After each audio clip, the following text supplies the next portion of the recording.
नमस्कार दोस्तों, आप सबका स्वागत है आपके अपने चैनल न्यू रोविल कहानियाँ में। आज की कहानी एक महान धर्मात्मा परमात्मा आज की कहानी एक महान प्रतापी परोपकारी व धर्मात्मा राजा शिवी की कहानी है। वैसे तो हमारे देश में अनेक धर्मात्मा राजा हुए हैं, लेकिन इनमें से महाराज शिवी का एक अलग ही स्थान रखते हैं। दोस्तों, पुरु वंश में जन्मे उनिसर देश के राजा शिवी बड़े ही परोपकारी और धर्मात्मा राजा थे। परम दानवी राजा शिवी के द्वार पर कभी कोई खाली हाथ नहीं जाता था। प्राणियों के प्रति राजा शिवी का बड़ा स्नेह था। उसके राज्य में हमेशा सुख शांति का स्नेह का वातावरण बना रहता था। ईश्वर भक्त राजा शिवी की चर्चा स्वर्ग लोक तक होती थी। देवताओं के मुख से राजा शिवी की इस प्रसिद्धि के बारे में सुनकर इंद्र और अग्निदेव को विश्वास नहीं होता है। अतः उन्होंने उनिसर देश के राजा की परीक्षा लेने की ठानी और एक योजना। अग्नि ने कबूतर का रूप धारण किया और इंद्रदेव ने एक बाज का रूप धारण किया। दोनों उड़ते उड़ते शिवी के राज्य में पहुंचे। उस समय राजा शिवी एक धार्मिक यज्ञ का अनुष्ठान कर रहे थे। कबूतर उड़ते उड़ते आर्तनाद करता हुआ राजा शिवी की गोद में आ गिरा और मनुष्य की भाषा में बोला, राजन, मैं आपके शरण में आया हूँ, मेरी रक्षा कीजिए। थोड़ी ही देर में कबूतर के पीछे पीछे बाज भी वहां आ पहुंचा और बोला, राजन, निसंदेह आप धर्मात्मा और परोपकारी राजा हैं। आप कर्तव्य और धन से, झूठ को सत्य से, निर्दयी को समाज से और क्रूर को साधुता से जीत लेते हैं। इसलिए आपका कोई शत्रु नहीं है। इसलिए आप अज्ञात शत्रु के नाम से भी प्रसिद्ध हैं। आप अपकार करने वाले को उपकार करते हैं। आप दोष खोजने वाले में गुण खोजते हैं। ऐसे महान होकर आप ये क्या कर रहे हैं? मैं भूखा हूँ। मैं भूख से व्याकुल होकर भोजन की तलाश में भटक रहा था। तभी संयोग से मुझे ये पक्षी मिला और आप इसे शरण दे रहे हैं। ये आप अधर्म कर रहे हैं। कृपा करके ये कबूतर मुझे दे दीजिए, ये मेरा भोजन है। इतने में कबूतर बोला, शरणार्थी की प्राण रक्षा करना आपका धर्म है राजन। अतः आप इस बाज की बात को कभी मत मानिए, ये दुष्ट मुझे मार डालेगा। दोनों की बात सुनकर राजा शिवी बाज से बोले, हे बाज, ये कबूतर तुम्हारे भय से भयभीत होकर मेरी शरण में आया है।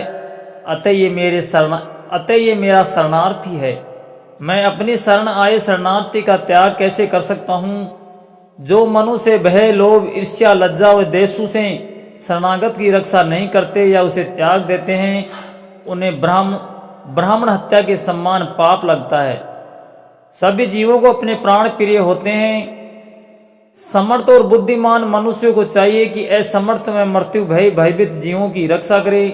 अतः हे बाज, मृत्यु के भय से भयभीत ये कबूतर मैं तुझे नहीं दे सकता। इसके बदले तुम जो चाहो खाने के लिए मांग सकते हो। मैं अविष्ट वस्तु देने को तैयार हूँ। तब बाज बोला, हे राजन, मैं भूख से पीड़ित हूँ। आप तो जानते ही हैं, भोजन से ही जीवन उत्पन्न होता है और बढ़ता है। यदि मैं भूखा मरता हूँ तो मेरे बच्चे भी मर जाएंगे। आपके एक कबूतर को बचाने से कई जीवों के प्राण जाने की संभावना है। हे राजन, आप ऐसे कैसे धर्म का अनुसरण कर रहे हैं जो अधर्म को जन्म देने वाला है? बुद्धिमान मनुष्य उसी धर्म का अनुसरण करते हैं जो दूसरे धर्म का हनन न करे। आप अपने विवेक के तराजू से तौलिए और जो धर्म आपको अभिष्ट हो वह मुझे बताइए। राजा शिवी बोले, हे बाज, भय से व्याकुल हुए शरणार्थी की रक्षा करने से बढ़कर कोई धर्म नहीं है। जो मनुष्य दया और करुणा से द्रवित होकर जीवों को अभयदान देता है, वह देह को छूटने पर सभी प्रकार के भय से मुक्त हो जाता है। धन, वस्त्र, गो और बड़े बड़े यज्ञों का फल यथा समय नष्ट हो जाता है, किंतु भयाकुल प्राणी को दिया अभयदान कभी नष्ट नहीं होता। अतः मैं अपने संपूर्ण राज्य को इस देह का त्याग कर सकता हूँ, परंतु इस भयकुल पक्षी को मैं तुम्हें नहीं दे सकता। हे बाज, तुम्हें आहार की अभिष्ट है, सो जो चाहो सो आहार के लिए आप मुझसे मांग सकते हो। बाज बोला, हे राजन, प्रकृति के विधान के अनुसार कबूतर ही हमारा आहार है, अतः आप इसे त्याग दीजिए। राजा बोला, हे बाज, मैं भी विधान के विपरीत नहीं जा सकता। शास्त्र कहता है कि दया धर्म का मूल है, परोपकार पुण्य है। और दूसरों को पीड़ा देना पाप है। अतएव तुम जो चाहो सो दे सकता हूँ, पर तुम्हें कबूतर नहीं दे सकता। तब बाज राजा से बोलता है, ठीक है राजन, यदि आप इस कबूतर से इतना ही प्रेम है तो मुझे ठीक इसके बराबर तोलकर मांस दे दीजिए, जिससे मैं अपनी भूख को शांत कर सकूं। मुझे इससे अधिक और कुछ नहीं चाहिए। प्रसन्न होते हुए राजा शिवी ने कहा, हे बाज, तुम जितना चाहो उतना मांस मैं देने को तैयार हूँ। यदि ये क्षण भंगुर देह धर्म के काम न आ सके तो इसका होना व्यर्थ है।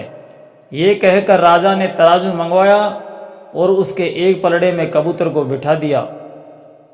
जब राजा कबूतर के बराबर तराजू में अपना मांस तोलने के लिए तैयार हुआ तो राजा के सामने पूरी नगरी हाथ जोड़कर कहने लगी, महाराज, आप ये क्या कर रहे हैं? एक कबूतर के बदले में आप अपनी जान दे रहे हैं, अपने प्राणों को त्याग कर रहे हैं। ये सही नहीं है। अगर आप इस दुनिया में नहीं रहेंगे तो हमारा कौन है? हम कैसे इस नगरी में रहेंगे? महाराज, हम आपके बगैर जी नहीं सकते। तो हमारी तो आपसे यही प्रार्थना है कि आप इस बाज की बातों में न आए और अपने व्यर्थ में प्राण मत गवाइए।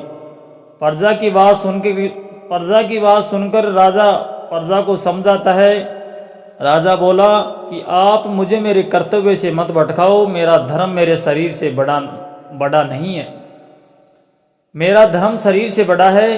अगर मेरा शरीर किसी के काम आता है तो ये मैं सबसे बड़ा पुण्य मानूंगा कि मेरा आज जीवन सफल हो गया। तो आपसे मेरी यही विनती है कि आप मेरी चिंता छोड़ो और जितना भी आपके पास क्षमता के अनुसार आप भी दान करो, कबूतरों को दाना डालो। इतनी बात कहकर राजा कबूतर के बराबर तराजू में अपना मांस रखना शुरू कर देता है। राजा अपना मांस काट कर रखने लगे, लेकिन कबूतर का पलड़ा जहाँ था वहीं रहा। तब अंत में राजा शिवी उस पलड़े में बैठ गए और बोले, हे बाज, ये लो, मैं तुम्हारा आहार तुम्हारे सामने बैठा हूँ। इतने में आकाश में पुष्प वर्षा होने लगी, मद्रक बजने लगे। समय भगवान अपने भक्त के इस अपूर्व त्याग को देखकर प्रसन्न हो रहे थे। ये देखकर राजा शिवी विस्मय से सोचने लगे कि इस सब का क्या कारण हो सकता है। इतने में दोनों पक्षी अंतर ध्यान हो गए और असली रूप में प्रकट हो गए। इंद्र ने कहा, हे राजन, आप जैसा धर्मपरायण और त्यागी मैंने कभी नहीं देखा। मैं इंद्र हूँ जो बाज बना था और ये अग्निदेव है जो कबूतर बने थे। हम दोनों आपकी त्याग की परीक्षा लेने आए थे। हे राजन, ऐसे मनुष्य विरले ही होते हैं जो दूसरों के उपकार के लिए अपने प्राणों का मोह नहीं करे। ऐसा मनुष्य उस लोक को जाता है जहाँ से फिर लौटना नहीं पड़ता है। अपना पेट पालने के लिए तो पशु भी जीते हैं, किंतु अभिनिंदे तो वही मनुष्य हैं जो दूसरों के हित के लिए जीता है। इतना कहकर इंद्र और अग्निदेव स्वर्ग में चले गए। राजा शिवी ने अपना यज्ञ पूरा किया और कई वर्षों तक पृथ्वी पर राज भोगने के बाद परम पद को प्राप्त हुए। आशा करता हूँ आपको ये महान राजा शिवी की कहानी पसंद आई होगी। अगर पसंद आई तो लाइक, कमेंट करें और शेयर करें। चैनल पर पहली बार आए हो तो चैनल को सब्सक्राइब ज़रूर करें, ताकि आने वाले समय में आपको ऐसे ही कई धार्मिक कहानियाँ सुनने को मिल सकें। धन्यवाद।